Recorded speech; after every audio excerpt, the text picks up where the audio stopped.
hermanos, pues vámonos a Hechos capítulo 18. Mientras buscáis el pasaje, os confieso que inicialmente buscaba un pasaje que pudiera ilustrar toda una serie de cualidades, pero no me resistí pensando en vosotros. Grupo de predicadores que habéis hecho todo este ciclo, mi intención ya estará, espero, será claro, es animaros, y espero que este pasaje pueda ser de mucho aliento. Pues vamos a ver Hechos 18 y nos vamos a centrar en los versículos del 1 al 11, pero leeremos hasta el 19 por razones que veréis más adelante. Hechos 18 del 1 al 19. Después de estas cosas, Pablo salió de Atenas y fue a Corinto. Y halló a un judío llamado Aquila, natural del Ponto, recién venido de Italia con Priscila su mujer, por cuanto Claudio había mandado que todos los judíos saliesen de Roma. Fue a ellos y como era del mismo oficio, se quedó con ellos y trabajaban juntos, pues el oficio de ellos era hacer tiendas. Y discutía en la sinagoga todos los días de reposo y persuadía a judíos y a griegos. Y cuando Silas y Timoteo vinieron de Macedonia, Pablo estaba entregado por entero a la predicación de la palabra, testificando a los judíos que Jesús era el Cristo. Pero oponiéndose y blasfemando, estos les dijo, sacudiéndose los vestidos, vuestra sangre sea sobre vuestra propia cabeza. Yo limpio. Desde ahora me iré a los gentiles. Y saliendo de allí se fue a la casa de uno llamado Justo, temeroso de Dios, la cual estaba junto a la sinagoga. Y Crispo, el principal de la sinagoga, creyó en el Señor con toda su casa, y muchos de los corintios, oyendo, creían y eran bautizados.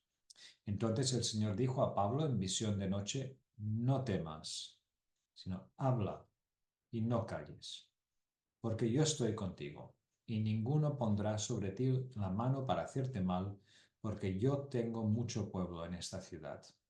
Y se detuvo allí 1 año y 6 meses, enseñándoles la palabra de Dios. Pero siendo Galión procónsul de Acaya, los judíos se levantaron de común acuerdo contra Pablo y le llevaron al tribunal, diciendo, este persuade a los hombres a honrar a Dios contra la ley. Y al comenzar Pablo a hablar, Galión dijo a los judíos, si fuera algún agravio o algún crimen enorme o judíos conforme a derecho, yo os toleraría. Pero si son cuestiones de palabras y de nombres y de vuestra ley, vedlo vosotros, porque yo no quiero ser juez de estas cosas. Y los echó del tribunal. Entonces todos los griegos, apoderándose de Sóstenes, principal de la sinagoga, le golpeaban delante del tribunal, pero a Galión nada se le daba de ello. Mas Pablo, habiéndose detenido aún allí muchos días, después se despidió de los hermanos y navegó a Siria, y con él Priscila y Aquila, habiéndose rapado la cabeza en Cencrea, porque tenía hecho voto, y llegó a Éfeso y los dejó allí, y entrando en la sinagoga discutía con los judíos. Y vamos a dejar la lectura de la palabra en ese punto. El hombre de hierro. No sé si es así como le veis o como alguno de los otros personajes del universo Marvel con potencias especiales que permiten que reaccione pues no como una persona cualquiera, sino de alguna manera protegido con estos poderes especiales, ¿no? Pero nosotros no somos así. Nosotros somos meros mortales que luchamos en nuestras situaciones diversas. Quizás en tu situación donde tú predicas, quizás te toque mañana.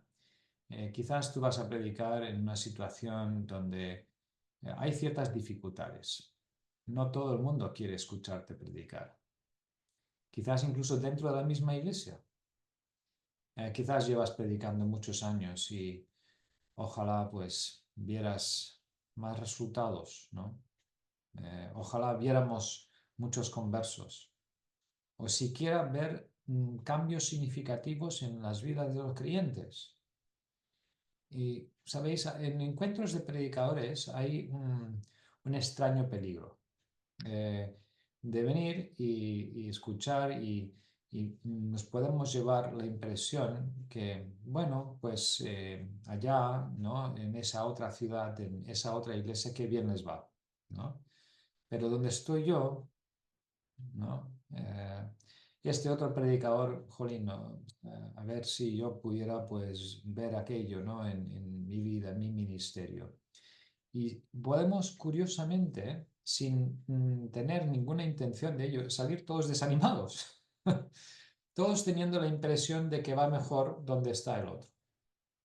Y con un pasaje como el que hemos leído, el hombre de hierro, me pregunto si esa es tu impresión del apóstol Pablo, contra viento y marea, ¿no? Hemos estado hablando antes, ¿no? Que viniera la oposición que viniera, la dificultad que viniera, él allí recio, sin titubear, avanzando, ¿no? Extendiendo el reino de Dios, sin dudas, sin dificultad interna, sin... Pues, ¿dónde está la sorpresa en este pasaje para ti? Eh, para mí, yo la encuentro en las palabras que Cristo vio que necesitaba escuchar el apóstol Pablo, ¿no? Eh, porque cuando Cristo se le aparece, ¿no? Le da esta visión en el versículo 9. ¿Qué es lo primero que Cristo ve que él necesita escuchar? No temas. ¿Tú le ves a Pablo como miedica? ¿No? Una persona siempre lleno de temores y de angustias y ansiedades y yo no le veo así, la verdad. Pero Cristo lo primero que le dice en esa situación es, no temas, habla, no calles. Le dice después que estará con él. ¿Qué estaría ocurriendo en la vida de Pablo para que él necesitara escuchar esas palabras de parte del Señor? Bueno, el pasaje empieza y Pablo está andando al lado de una ría. Es muy interesante, ¿no? Pensando que, claro, estoy hablando gallegos, ¿no? Y Pablo está andando, tiene la ría a su mano izquierda. A su derecha está pues la costa que viene, él ha dejado atrás Atenas a su espalda, él está andando hacia el oeste y tiene a su izquierda la ría que separa toda la parte sur de Grecia, llamada Acaya, de toda la parte norte.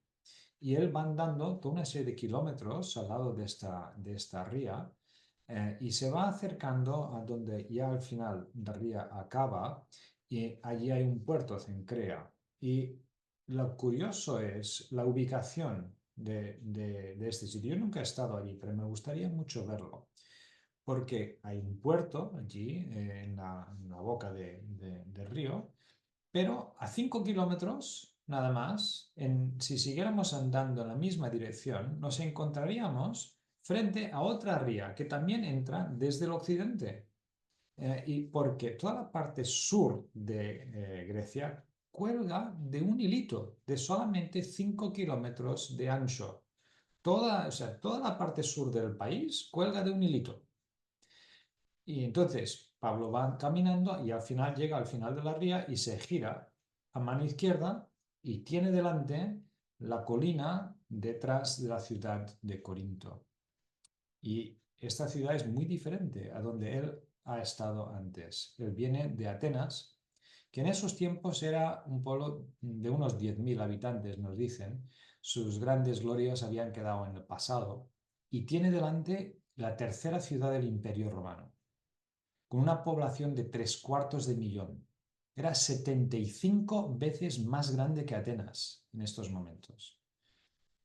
Era una ciudad cosmopolita, con 2 puertos, y porque allí tenía que pasar todo el transporte. Las vías de transporte de esta parte del imperio tenían que pasar por ahí. Norte-sur tenían que pasar por esa pequeña hilera de tierra que unía una parte con la otra.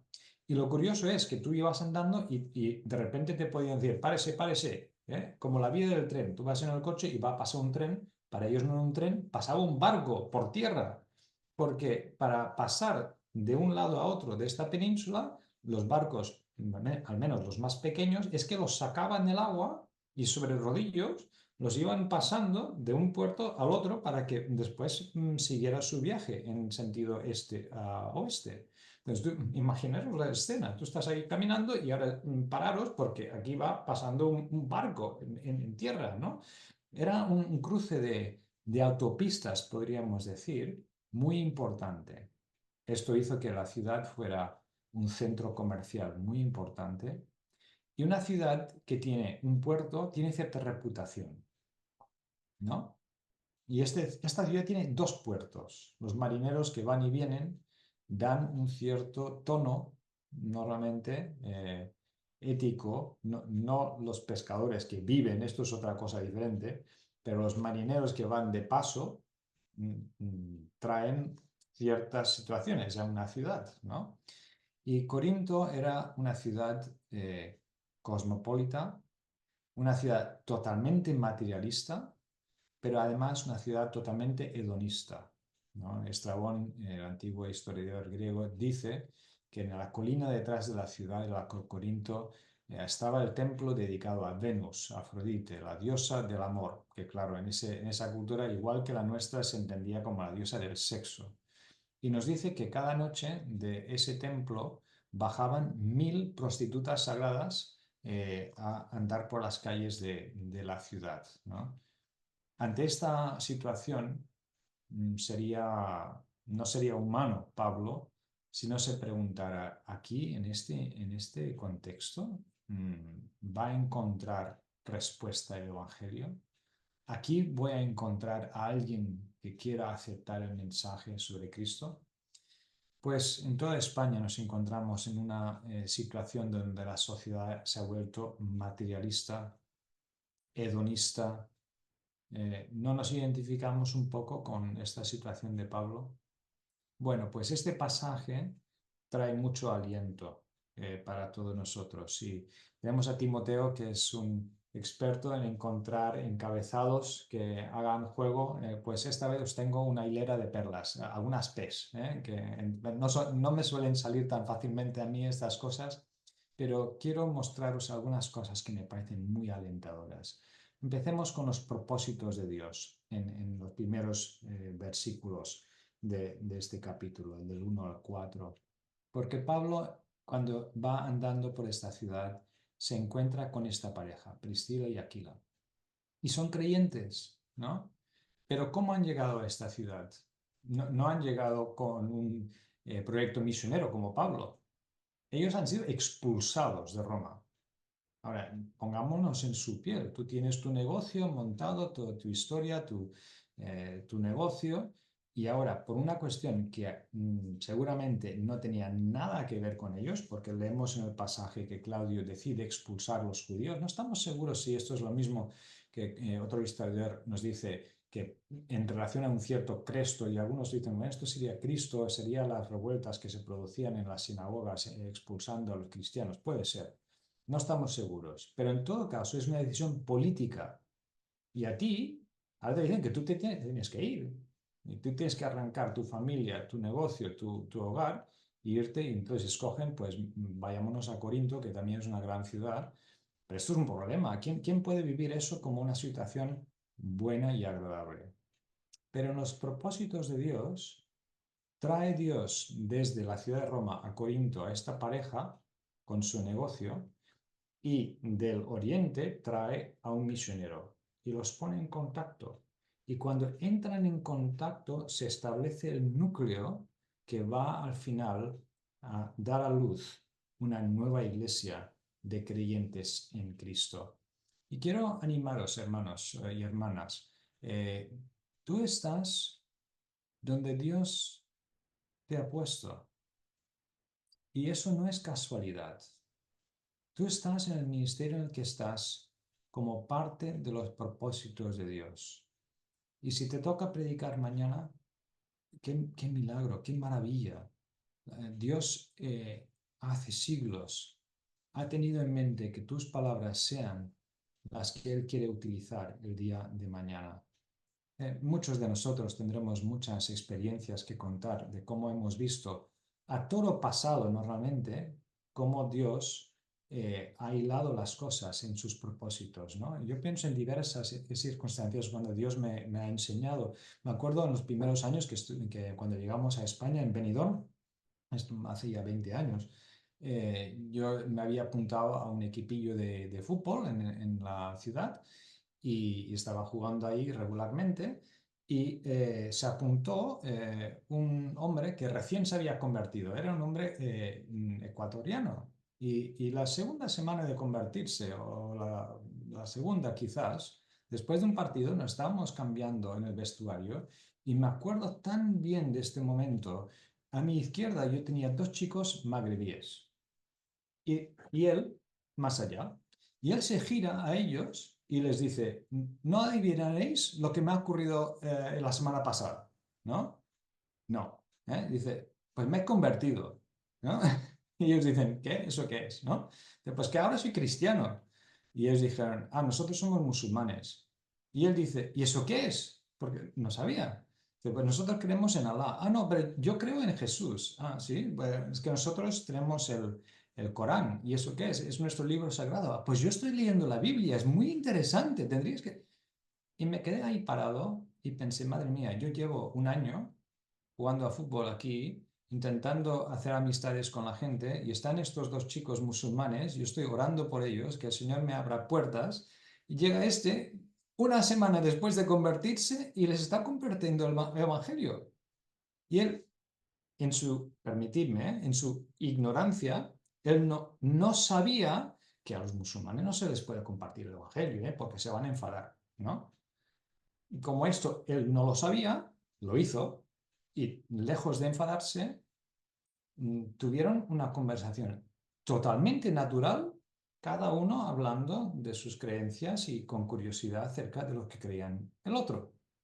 Y dije, Señor, ¿cómo haces tú las cosas, no? En los propósitos de Dios, Él trajo un joven de Ecuador a España para que conociera a Cristo y llevarle a un equipo de fútbol y sentarle en el vestuario al lado de dos chicos magrebíes. Y por boca de este, que no sabía nada, llegó el Evangelio a estos dos chicos de trasfondo musulmán. Esto solo lo puede hacer Dios. Y lo hace continuamente, continuamente. Y yo quisiera, de alguna manera, que recobrásemos un poco el asombro de qué puede hacer Dios con nuestras vidas. Quiero animaros. Estás donde Dios te quiere tener. Eso no significa que nunca podamos plantearnos un cambio de situaciones buscando la dirección de Dios. Claro que no me refiero a eso. Pero no dejes que el diablo, no dejes que Satanás te robe la confianza de que Dios te quiere usar allí donde estás. Hay un segundo énfasis en este pasaje que empieza a partir del versículo 5, pero antes de abordar ese bloque, quiero mostraros algo que veo a lo largo del pasaje y que son, para coger otra P, podríamos hablar del pueblo de Dios o las personas que Dios usa, porque fijaros la variedad que viene en este pasaje. Tenemos al misionero Pablo, tenemos a esta pareja que eran empresarios, Priscila y Aquila.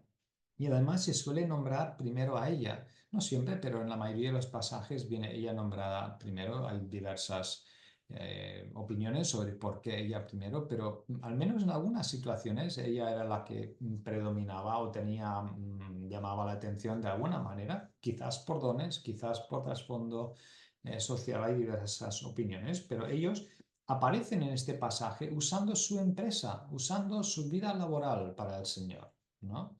Y allí, pues Pablo puede empezar a trabajar con ellos y eso permite que el Evangelio se extienda. Qué bonito, ¿no?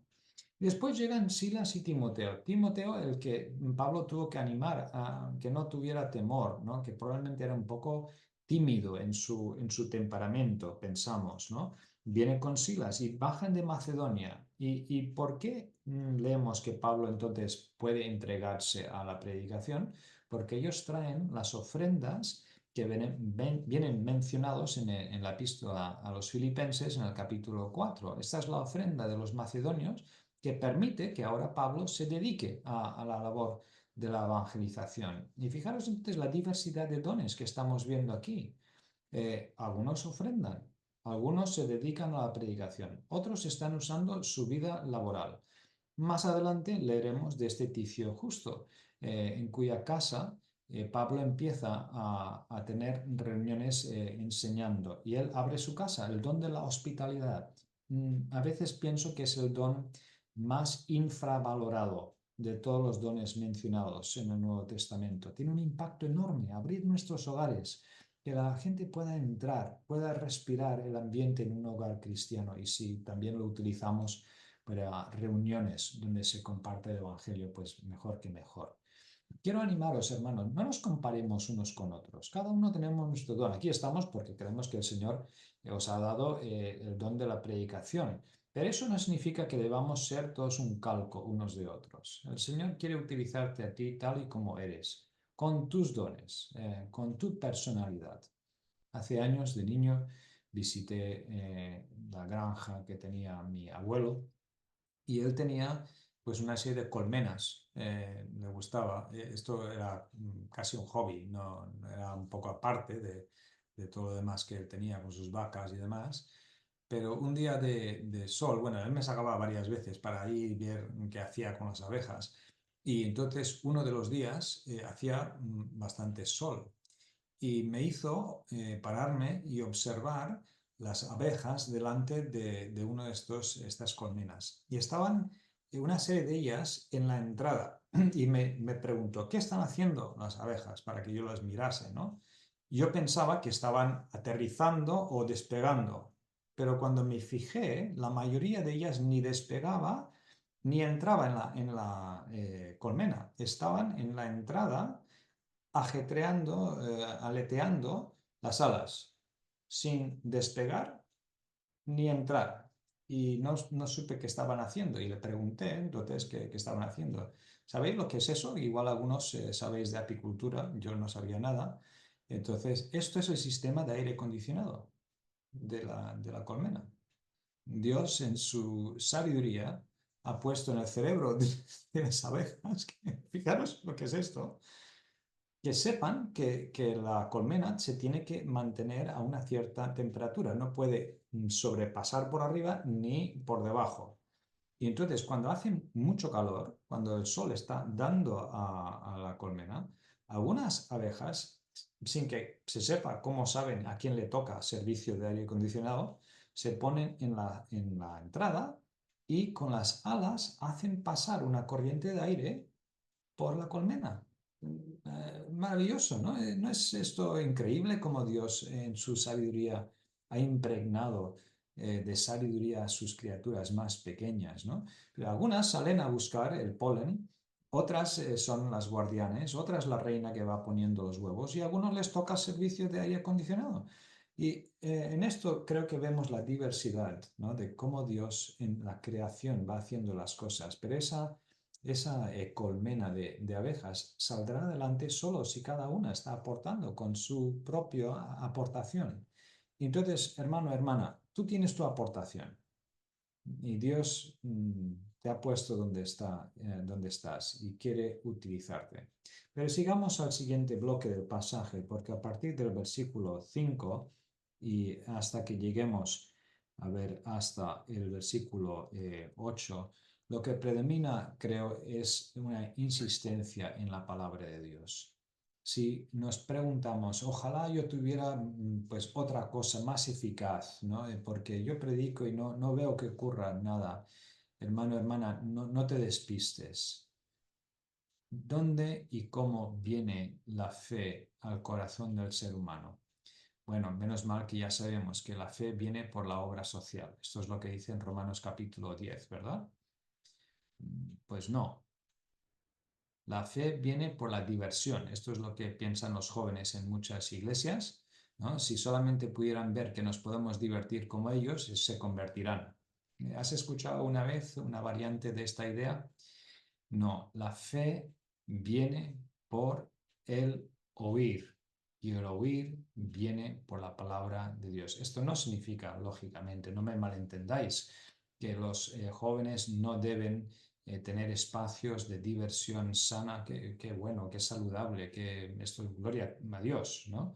y además debemos mostrar la compasión de Cristo a personas en necesidad. Pero cada ministerio y cada cosa tiene su lugar. Y la palabra es esencial. Si dejamos de predicar, no esperemos que se convierta a nadie, porque la fe viene por el oír y el oír por la palabra de Cristo. Y fijaros en este pasaje, se dice explícitamente cómo se convirtieron. Cuando leemos el pasaje, fijaros en el versículo 8. Ahí lo tenéis, ¿lo veis? Según la versión que tengáis delante, pero allí leemos de que Crispo, el principal de la sinagoga, creó en el Señor con toda su casa y muchos de los corintios oyendo creían. Y Pablo invierte todo el esfuerzo en conseguir que los corintios escuchen el mensaje de la palabra. Ahora, es muy flexible, ¿no? En el versículo 4 leemos que discutía en la sinagoga todos los días de reposo. Segundo verbo, persuadía a judíos y griegos. En el versículo 5, cuando ya con el apoyo económico de los macedonios, Pablo se entrega por entero a la predicación de la palabra. Testifica a los judíos que Jesús es el Cristo. Entonces, él usa mucha flexibilidad, predica en la sinagoga. Entonces, ya cuando no le permiten seguir allí, entonces se va a casa de Ticio Justo y allí leemos que él enseña la palabra de Dios durante 1 año y 6 meses. Entonces, el creer en la importancia de la predicación no está reñida con la flexibilidad de adaptarnos a situaciones cuando estamos con mucha gente o con poca gente, situaciones más formales, situaciones más informales. Pero la palabra es esencial. Fijaros el tema de la advertencia que hay en este pasaje. Cuando ya en la sinagoga ya no están dispuestos a escuchar más, Pablo al final en este gesto simbólico se sacude los vestidos. Es como si tuviéramos pues un poco de tierra que se nos ha pegado. Sacudimos el manto o en este caso los vestidos y hacemos salir ese polvo. Y es una manera simbólica de decir, quedas fuera del ámbito en este caso, de la predicación. Y eso está trasladando la importancia del destino eterno de las personas, depende de su reacción a la predicación. Hermanos, no pienses que lo que haces mañana cuando te levantes a predicar es un domingo más. ¿Quién sabe si predicarás otra vez? Desde la pandemia os reconozco que intento recordarme a mí mismo cada vez. Nunca sé si voy a predicar de nuevo. Igual esta predicación que os estoy trasladando ahora mismo, igual es mi última. No lo sé. Y nuestra reacción al mensaje determinará nuestro destino eterno. Pero por otro lado, la belleza del mensaje que podemos trasladar, porque aquí Pablo, ¿de qué habla? Más bien tendríamos que preguntar de quién habla. Predica que Jesús es el Cristo, es el ansiado y deseado, es el que viene a salvar a su pueblo. Qué bonito que yo pueda también hoy hablaros de Cristo cuando estoy pues haciendo esta predicación también. Porque entonces ahí pasamos a otro bloque de pasaje. Si hemos hablado en primer lugar de los propósitos de Dios y en segundo el pueblo de Dios, o si queréis las personas que Dios usa. En tercer lugar, la palabra de Dios, y aquí mi intención ha sido animaros a comprometeros, ¿no? A predicar la palabra. No os desaniméis, pero aquí justamente pues podemos pasar a un último énfasis en el pasaje, que son las promesas de Cristo. No es tan bello esto. Cristo se acerca.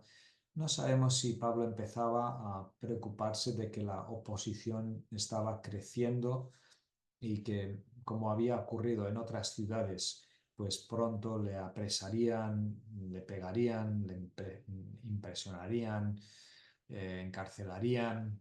De hecho, ya pronto pues se produce algo parecido y parece que él ya intuía que esto iba a ir a más, ¿no? Pero en todo caso, Cristo se le aparece y fijaros lo que le dice Cristo. Estamos aquí ahora en el versículo 9. Del 9 al 11 aquí predomina este elemento de las promesas de Cristo. Y Cristo lo primero que le dice es, no temas, habla y no calles. Igual esto es lo que tú necesitabas escuchar esta mañana. Tan sencillo. No temas, no calles, sigue hablando. Y Jesús, en su compasión y sabiendo que un mandato directo sin más traslada su autoridad, pero Dios siempre nos da razones y Él le da tres promesas. En primer lugar, le promete, yo estoy contigo.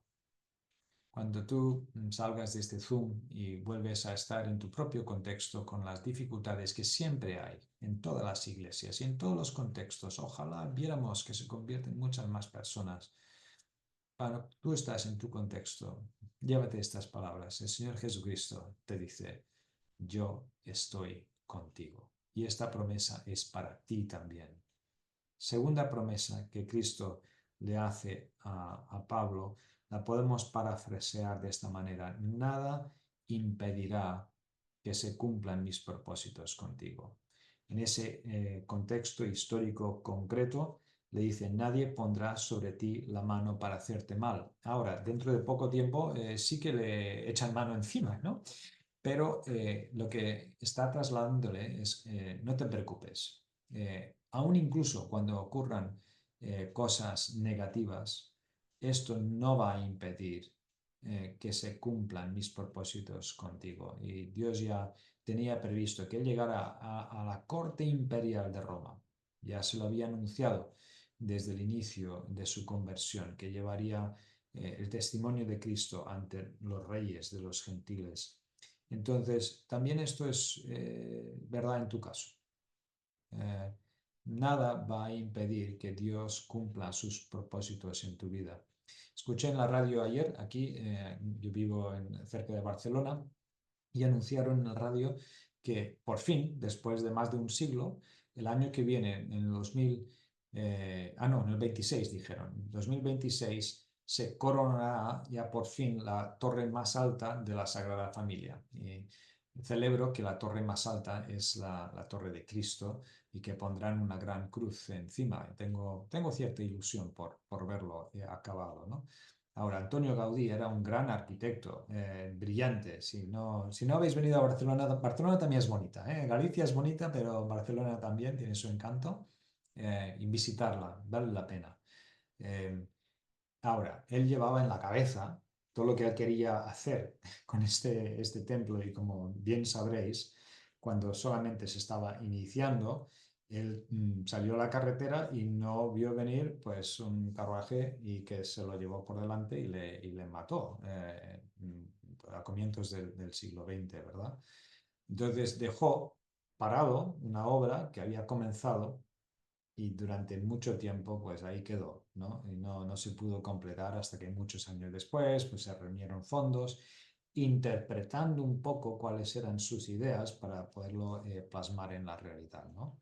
Dios no es Antonio Gaudí, permitirme que lo diga de esta manera, ¿no? Dios no comienza las cosas y no ve venir el carruaje, ¿no? Dios sabe exactamente, ¿no? Y Dios va a completar sus propósitos en tu vida, hermano y hermanas. Y en tercer lugar, la tercera promesa que le hace Cristo es en relación, podríamos parafrasearlo de esta manera, que nada impedirá que Él salve a su pueblo. Dice, yo tengo mucho pueblo en esta ciudad.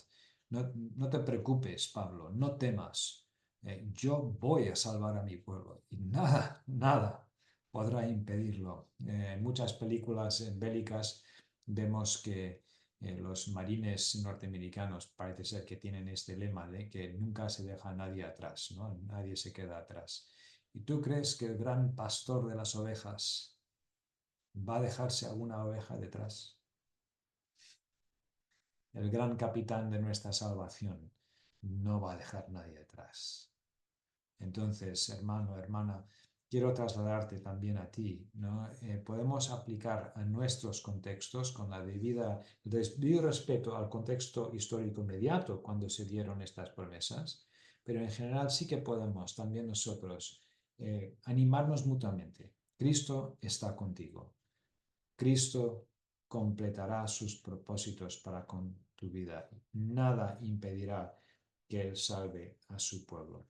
Pues entonces, hermanos, este ha sido mi propósito en esta mañana, porque siempre hay motivos que vienen a susurrarnos al oído y Satanás les quiere usar, que nosotros no somos como Pablo, que nosotros no tenemos el poder de Pablo, que nosotros no somos el hombre de hierro, que nosotros estamos solos, que nuestra situación es difícil, que no vemos resultados. Hermanos, agarrémonos a los recursos que Dios nos da. En este pasaje hemos visto que Dios tiene sus propósitos y tú estás donde estás en los planes de Dios. Después hemos visto que Dios usa toda una variedad de personas diferentes. No quiere que seamos un calco uno de otros, como las abejas, cada uno con nuestro papel, cada uno con nuestros dones y nuestras aportaciones concretas. Pero agárrate a la palabra de Dios. Comprométete, predica la palabra. No te desanimes. Cristo, con sus promesas, quiere animarte a ello. Te dice, no temas, habla, no calles. Por tres razones. Porque yo estoy contigo. Porque nada impedirá que yo cumpla mis propósitos con tu vida. Y nada impedirá que yo salve a mi pueblo. Y como colofón al pasaje, muy curioso, entra en escena el último personaje, que no hemos nombrado hasta ahora. No sé si es el único español que tenemos en la Biblia, Galión, ¿eh? de Sevilla. ¿Eh? Y él es nombrado gobernador de Acaya. ¿Y por qué lo voy a introducir ahora, hacia el final de esta predicación? Porque se esconde un detalle muy curioso. Se produce esta revuelta. Los judíos le agarran a Pablo y, liderados por Sóstenes, que ahora es el nuevo líder de la sinagoga, se presentan para intentar que se le persiga a Pablo, ¿no? Y se le prohíba predicar. Y le sale mal el tiro. No sé si es típico en la respuesta español de las autoridades, pero el hombre no quiere saber nada, les echa fuera y justo a la puerta del tribunal la gente se vuelve y le empieza a pegar a este pobre Sóstenes. En la Reina Valera 60 dice que son los gentiles los que le pegan, pero hay una duda si son los gentiles o si son los mismos judíos que, frustrados porque no les ha salido bien la jugada, que ellos mismos se vuelven contra él y le pegan. ¿Por qué lo menciono? Pues fijaros, hay un detalle muy curioso. No estamos seguros, no lo podemos demostrar, pero la lectura del texto lo hemos dejado en el versículo 19, cuando Pablo sale de Corinto con Priscila y Aquila y se va a Éfeso. ¿Por qué he dejado la lectura allí? Porque si en nuestras Biblias nos vamos a 1 de Corintios, primero al final de esa carta, en el capítulo 16, al final de todo, hay un saludo en el versículo 19, que dice: las iglesias de Asia, de la cual Éfeso es la capital, os saludan. Aquila y Priscila, con la iglesia que está en su casa, os saludan mucho en el Señor. Pero si nos volvemos al capítulo 1 de 1 de Corintios, ¿cómo empieza esta carta? Pablo, llamado a ser apóstol de Jesucristo por la voluntad de Dios, y el hermano Sóstenes. No lo podemos demostrar, pero me parece probable que este es el mismo Sóstenes que sufrió en su propia carne lo que significaría la oposición al Evangelio. Y quizás esa paliza que recibió ese día le hizo darse cuenta que estaba en el camino equivocado y que la verdad estaba en Cristo, o al menos inició un proceso que llevaría a su conversión. No lo puedo demostrar, pero le he incluido esto al final como elemento alentador. Nunca sabemos, hermanos, lo que Dios puede hacer por medio de tu mensaje, por medio de tu vida, por medio de tu servicio al Señor. Mucho ánimo en los propósitos del Señor Las personas que Dios usa, agarrados a la palabra de Dios, pueden confiar en las promesas de Cristo. Que el Señor os bendiga.